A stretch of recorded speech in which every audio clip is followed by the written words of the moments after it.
It's time for another writing update. Things have been going very well over here. I have just recently finished Audrey Spencer #2, and that is going to be titled The Rat's Nest. So the first book in the series is called The Killer's Club, and I thought The Rat's Nest would be a good title for the second book, and that's going to be coming out here within the next month or two.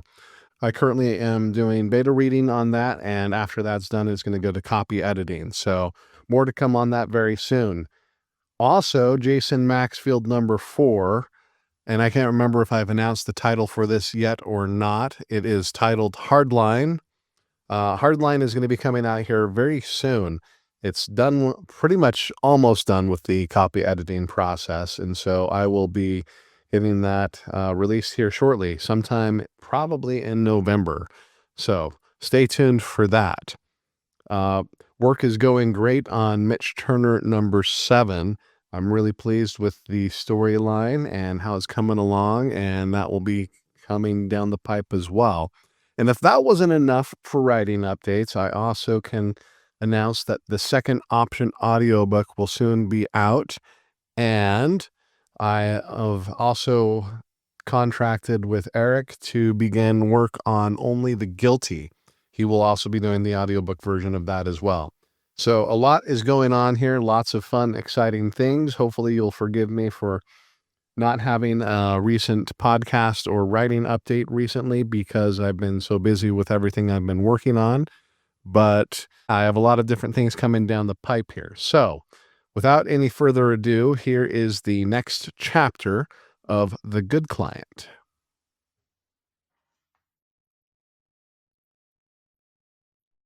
Five. May 29, 4:42 a.m. Timothy, I said as pleasantly as possible, keeping my smirk from showing while avoiding eye contact with the officer. May I have a word? Timothy looked from me to the officer before stepping out into the hallway. He was followed by a detective, and this was somebody I knew. Stephanie Gray. I should have figured to see you here, Stephanie said. Is Cooper your client? I am not at liberty to discuss arrangements with any of my clients prior to authorization from them. I smiled. You know that. Gray and I had graduated from law school together. Even though she had passed the bar and held an active license, she was more interested in being a detective than a lawyer. Law was something that had to be in the blood. Some had it, some didn't. It's okay, Timothy said. He is here for me. I called him. Given the circumstances, I felt it best to retain Mr. Turner to represent me on this matter. I already told you, Stephanie said, reaching out and touching his arm as if she was concerned about him. To me, it was an obvious ploy, but Timothy seemed taken in by it, perhaps because of the way she smiled. We do not suspect you. There is nothing for you to worry about. We just have a couple of routine questions. In other words, send away your attorney. You don't need him. I repressed a snort and hid an appreciative smile. She was good. I could never understand why she had not pursued a career as an attorney. She had all the skills necessary and could be very persuasive. I even remembered somebody in law school confiding to me that they hoped to never be on the other side of the aisle from her because they didn't think they could measure up to her. Everybody likes to think that an attorney's presentation, poise, and charisma doesn't matter, or at least shouldn't. But that's pure fiction. It ignores the real world, the way things actually work. A great attorney isn't going to get a man free who has plenty of evidence against him, but it certainly helps in those cases that aren't clear-cut, which is most of them. Nobody could say Stephanie was not good at her job. It's okay, Stephanie, I said. I have it from here. I found it much easier to be kind to her. My words threw Stephanie off, but only for a moment. Timothy, you have not been charged with anything. We just need to answer a few questions. Timothy looked like he had been caught in the headlights. Timothy, I said, may I have a word? You can answer after we talk. I held up a finger toward Stephanie. It will just be for a moment. Surely you don't want to deny somebody the advice of counsel, do you? I stepped forward and took Timothy by the arm as Stephanie wrapped her hand around the other in a most familiar way. For a single man who would never have a chance with a woman like her, it was basically a death grip. Our eyes locked onto one another, and I held her gaze for a long moment. "Stephanie, I appreciate you taking such good care of Timothy. You appear to truly be doing a good job at looking out for his interests. I just need to talk to him for a couple of minutes. It will not be long. If he wants to talk with you after I am done, I won't stand in his way." My words had been friendly enough, but Stephanie knew exactly what I was trying to do, just the same way I knew what she was up to. "Really, Timothy, this is not necessary," she said. "You are not being charged with anything. We just need to know more about the facts. If you go talk with your attorney, it does not look good." I snorted. This was crossing the line. The last time I checked, this was still the United States, and he is still presumed innocent. Talking to an attorney is not evidence of guilt. I thought about adding more, but looked right at Timothy instead. "You know this. Do not let her get to you." "I don't know," Timothy started to say, but I went right over him as I dragged him away from Stephanie. "It ain't no thing. We will be just a minute. You can do anything you want after I talk with you. It is your legal right to speak with an attorney. You woke me up in the middle of the night to get me out here. The least you can do is hear me out. You're already paying for this time. You should make use of it." Stephanie still had a hold of his other arm, and I was about to give him a good yank when she finally relented and let go. She muttered something that I was not able to make out, but it sounded an awful lot like "stupid defense attorneys." If Timothy heard it, he did not have a visible reaction. Rather than coming up with a plucky rejoinder, I just smiled as I led Timothy down the hall, feeling with every step like I had to drag him.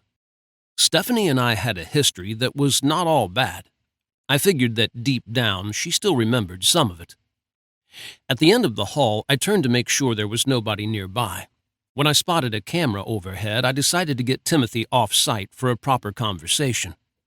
Attorney-client privilege or no, I would be careful with anything I asked him until then. "Have you had second thoughts about retaining me?" Timothy stared at me for a long moment before studying Stephanie. "I don't know. I'm confused. She says I have nothing to worry about and that she believes my story. Maybe it was a mistake reaching out to you. I have an alibi and everything. I was out late studying and didn't get back until right before I texted you. For crying out loud, I called them. She's not even asked tough questions or made accusations." I let out a low chuckle, my response taking Timothy off guard. "You can do what you want, but you did wake me in the middle of the night. That was your instincts talking because something about the situation was off. You should listen to them. I also do not like wasting my time. I can help you with this situation. I can guide you through, but you have to want me to help you. Otherwise, I'm going to go back to bed and will turn off my phone. You can deal with these people all by yourself.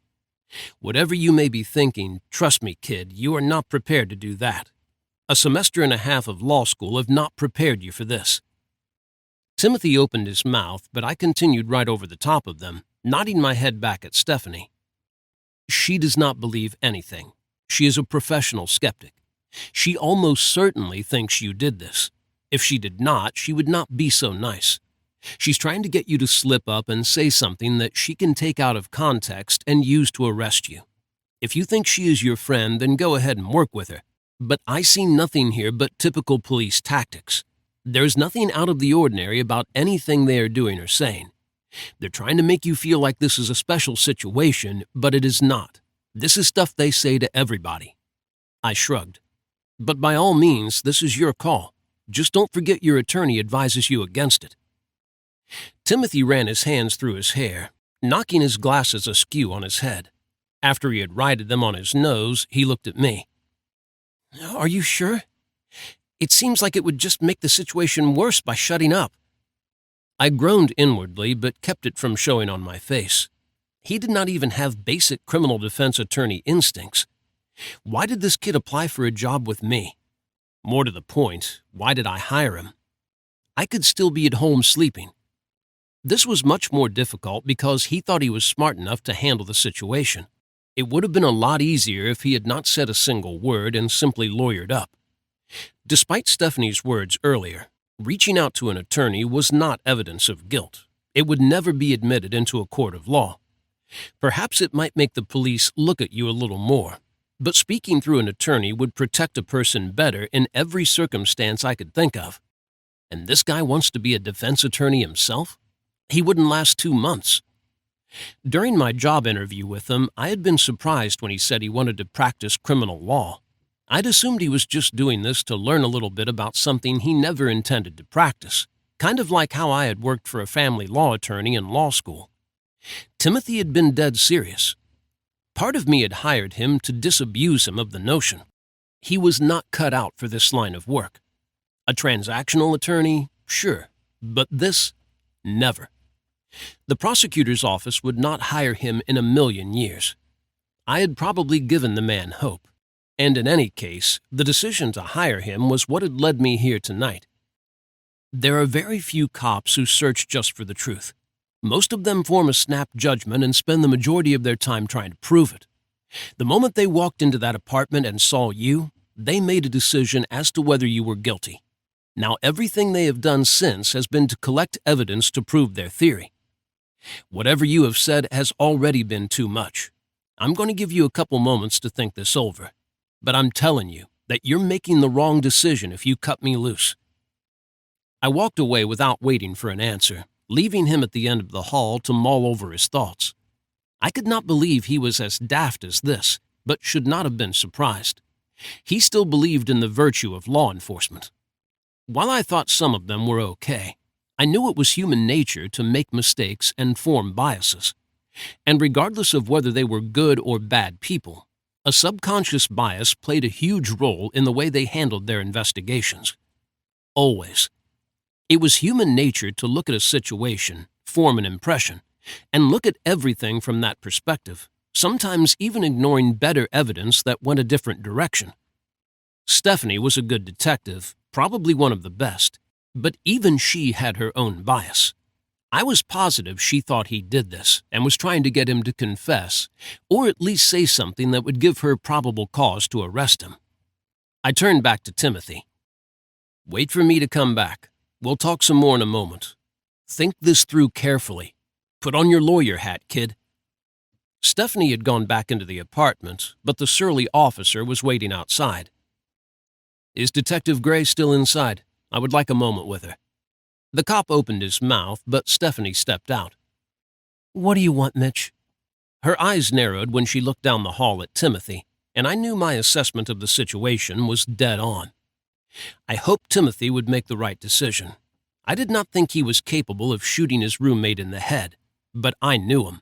Stephanie did not know anything about him. All she knew was that there was a body on the floor, and she needed to pin it on somebody. Timothy was a likely candidate, seeing as how he had lived with the guy. How have you been? I asked with a smile that I hoped reminded her of happier days back in law school. I was glad Brittany was not around to see. It might have made her cringe with jealousy. Her eyes narrowed further when she looked at me, the exact response I expected from my open and friendly smile. It was Stephanie who had broken things off back then. I was quite confident she had regretted it afterward, never mind the fact we were diabolically opposed in our professional choices. I liked to smile at her, not only because it threw her off balance, but because it was fun to make her squirm. Timothy is okay on this, she said. We know he did not do it. Of course, I said. He's a good kid. I've been impressed with his work at my law firm. He gets straight A's and is likely to be on law review next year. Trust me, this is not your guy. I never said he was. Instead of calling her a liar, I just widened my smile. She let out a sigh of exasperation. Are you here to tell me that he is done talking to us? I'm not here to say anything yet.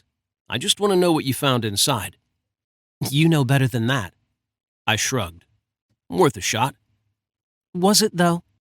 I know you believe you are being a zealous advocate by trying all these things, but law enforcement does not think much of you.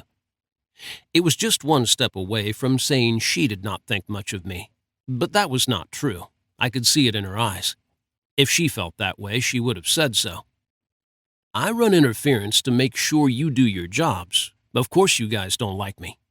I chuckled. Just keeping you all honest.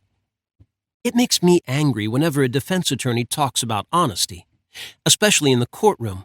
Most of your clients are guilty, yet you act like none of them are. Come on, Stephanie. You have to be more open-minded than that. You have to look beyond just the day-to-day of your job.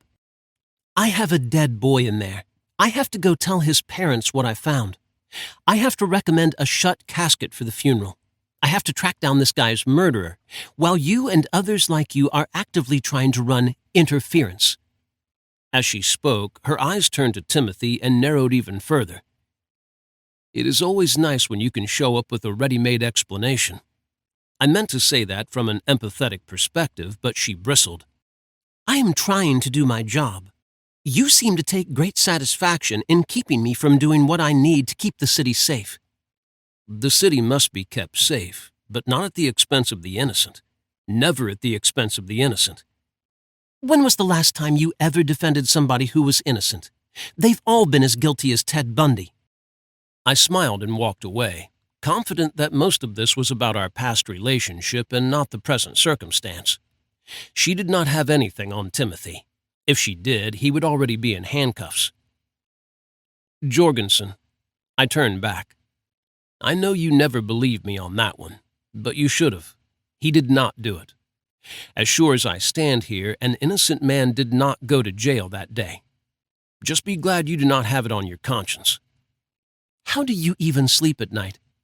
I did not answer. I'm not sleeping tonight, am I? I thought. They think you did it, I said without preamble as soon as I got back to Timothy. She said that? An incredulous look crossed his face as he spoke. She told you that? I shook my head. She didn't have to. Trust me, kid. You go back and talk to her and you'll wind up in jail for 20 to 25 years, if not life. The worst thing you could possibly do is talk to her right now. Just say the word and I go back and tell her you have nothing more to say. We walk down the hall, we walk past them and get into the elevator. Unless they're going to put you under arrest, there is nothing they can do to stop you from leaving. I leaned in. All you have to do is give me the word. I don't know. I think you have read the situation wrong. She just didn't act like she thought I did it. I shrugged. No problem.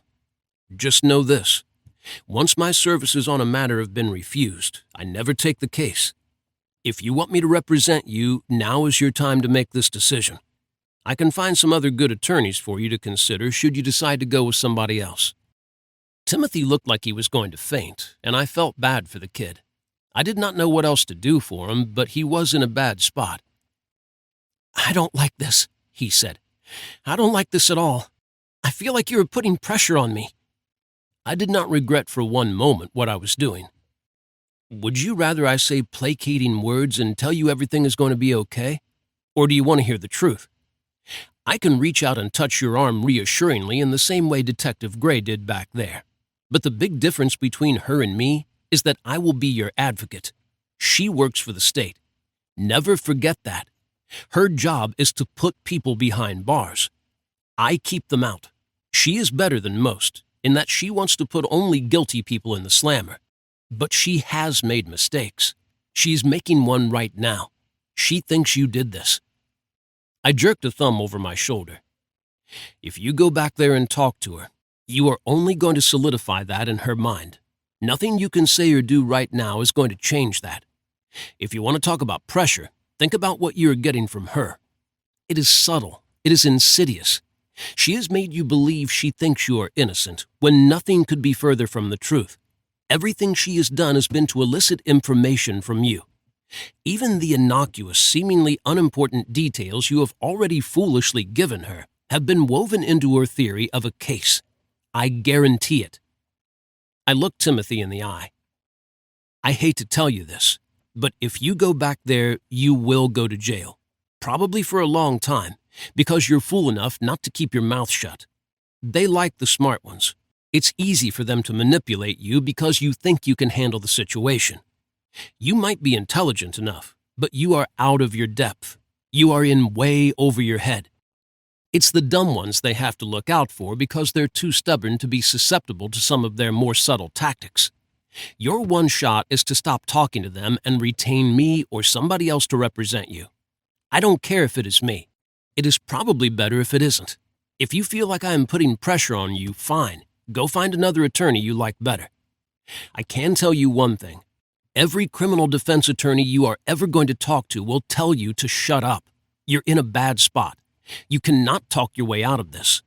This is counterintuitive, I know, but it's your only way through. Timothy looked like a cornered rat by the time I was done. My heart felt for him, but I kept my face like stone. He needed somebody who could help him. He did not need empathy. He needed my services. He needed me to tell him the unvarnished, ugly truth. He ran his fingers through his hair, grimaced, looked like he was going to throw up, and then growled. This goes against my instincts. This goes against everything I am feeling right now. Think like you are an attorney. Pretend you are in my shoes right now. What is your advice to yourself? Do you trust those people back there that are pretending to be your friends, or are you going to shut up? I don't know. I hear what you're saying, but it just seems like you're wrong. I'm tired of wasting my time, kid. Go back and tell Stephanie whatever you want, but don't come crying to me. You dig your grave the moment you talk to them. Forget about being on law review. Forget about being a lawyer. Forget about your life. Forget about it all. I only went one step. Okay, he said with a ragged voice that was so quiet it was barely audible. Tell them I'm done talking. The text of this production is copyrighted by Daniel A. Decker. The production is also copyrighted by Daniel A. Decker. All rights reserved.